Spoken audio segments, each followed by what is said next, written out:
Our next presenter, Dr. S Grenfell from the Department of Geography, Environmental Studies and Tourism. She teaches physical geography courses in addition to theory, focuses on skills development, which is an important part of a UWC student, not just UWC, any student teaching. When they leave our institutions, they need to be employable. They can't just know the theory, they need to know how to apply the theory. And they also need to have the skills. So a very important topic. Thank you so much.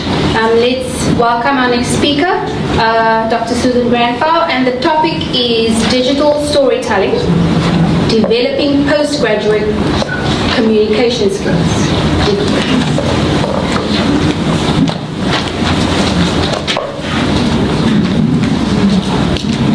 Hi everyone. I'm going to be speaking, as Carolyn's already said, something that's slightly different to what other people have been speaking about, and just to highlight there my colleague Mandy Corralison, who actually helped in the field with me. Just to give you some context for what I'm talking about, so what I'm going to talk about is a digital storytelling exercise we ran with our postgraduate students.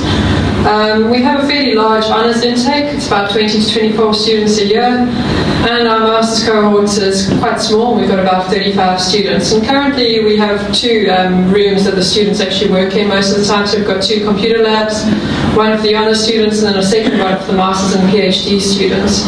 And what we find is that the students actually work quite separately. They tend not to speak to each other at all, and may not often even be friends, which is really a big disadvantage, because there'd be several advantages to us if the students started to interact more. Most obviously for mentorship, especially with academics. For instance, I teach GIS, and whenever a student has a problem with the remote sensing thing, they come running up to me. It'd be much better if they asked a master's student. But I think as well, master's students can help students select courses, they can give them advice on how to deal with their supervisors, and they can also give them a bit of inspiration about what they want to do in the future. So what we really wanted to do was try and create a situation where our postgraduates interacted and worked together. So what we did right at the beginning of the year was we planned a combined field trip to Kloof. So obviously in February we were about to run out of water.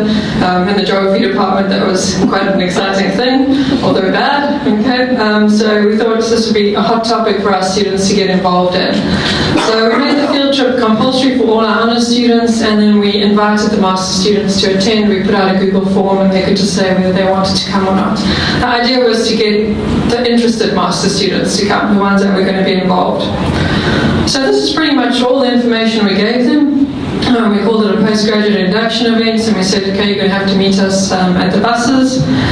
And the idea was that the students would get together, we'd put them in groups, and then we're going to ask them to make a story, a digital story that we could then share on YouTube. We gave them a restriction at the end. It could only be 2 minutes long. It had to be a size that could actually go onto YouTube, but it could be pretty much about anything they wanted. So it was a very wide open brief. So we said to the students, it could be about ways to save water, it could be about the quality of water, it could be about poverty, it could be anything. We left it up to them. We were aware that not everyone would have smartphones, so they were working in groups. Some brought cameras, some brought video cameras, and because we wanted to be a little bit artsy and we wanted to look nice, we asked them all to wear blue, black or white, so it looked good. Okay, so what did we actually want?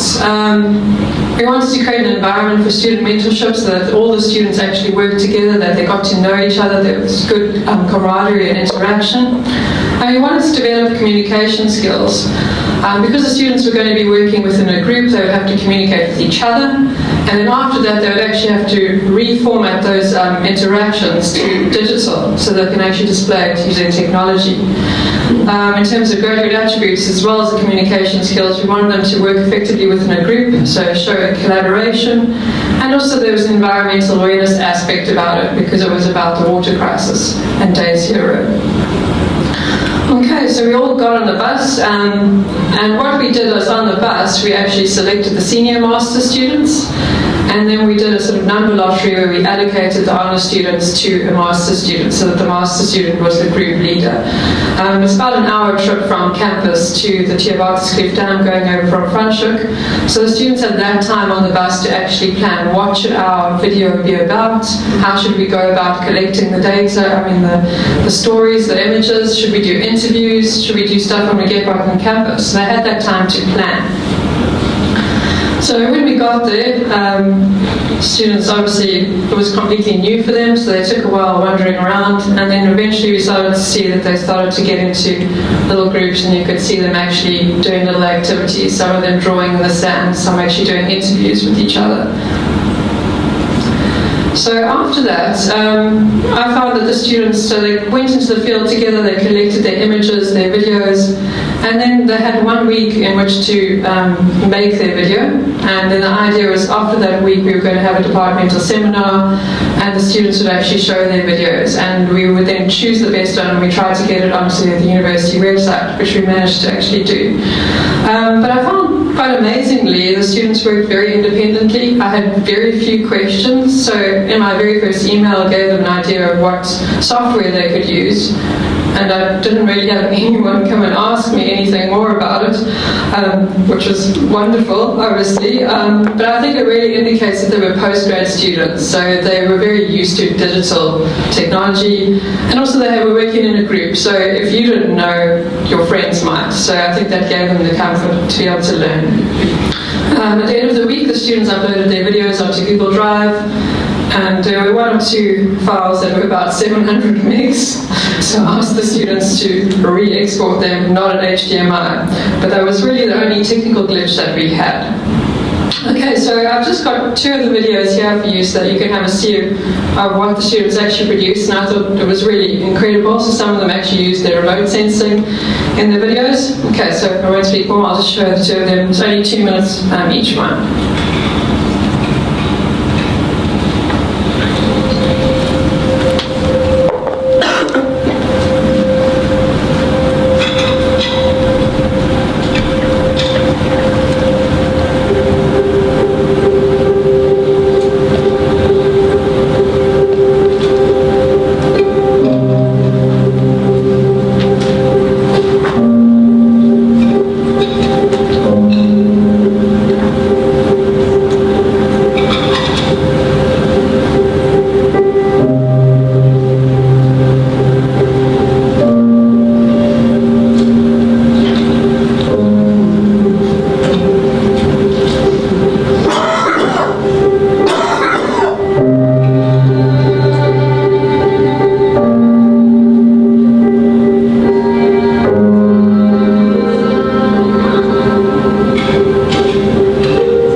Really like dramatic music.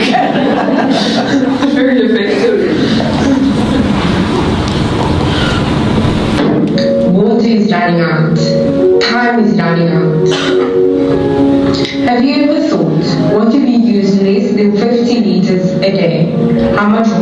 keep it safe, and if everyone does this, we could stop our tax fund running dry.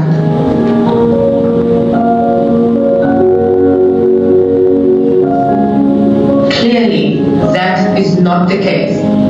Our dams continue to empty, while rain remains a plea. The Theobartus Cliff Dam, which once could supply enough water for the entire Western Cape, has now reached dam levels of 12%. The water is not just for humans. If farmers don't get enough, we also might be facing the food crisis.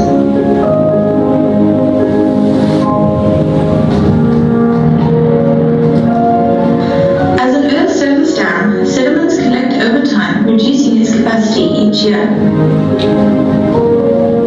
What was once a place of plentiful water is now a place of lawsuits. The densely adequate trees can drink nearly 400,000 liters a week. During the drought, the ground can dry out so significantly that cracks begin to form. This fight is not just for the government, but for all of us. Stand tall, be a hero, and prevent day zero.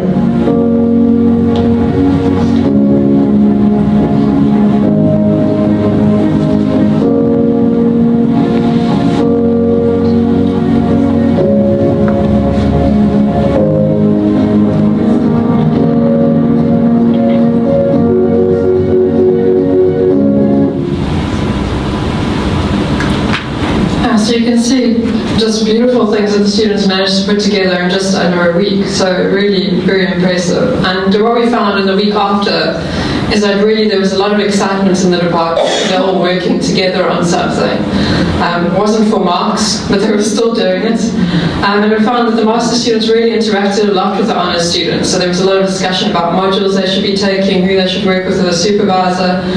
And when we actually eventually had the departmental seminar where the students actually showed their videos, we saw such great cohesion between the students, and a lot of the shy students were really speaking out and chatting to the others. So there was a lot of positive interaction.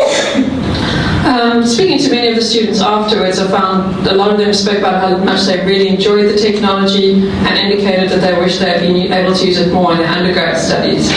Personally, I think because it was a postgrad class, which is why it worked so well in terms of the technical abilities, I'm not sure how easy it would be to do with some of the undergrads. And also what was nice about this particular thing is that we had such a wide, open, flexible brief, which I think also for undergraduate teaching might not be possible. Okay, so that's just a photo of our class, all of them that went. In terms of how I could run this task in the future, there's nothing specifically about the task that needed to be changed. I found it worked really, really well. The only issue is that the positive outcomes were unfortunately not long-lasting. So, ideally I would have carried on seeing those students week after week in the departments.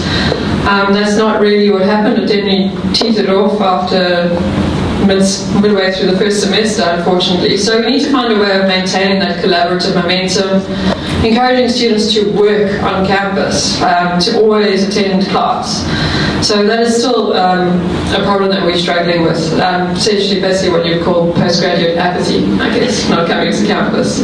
So that's what we really needed to work with. Definitely a good start to the year. We'll probably plan something similar for next year. But then how to keep it going, I'm not sure. Okay, thank you.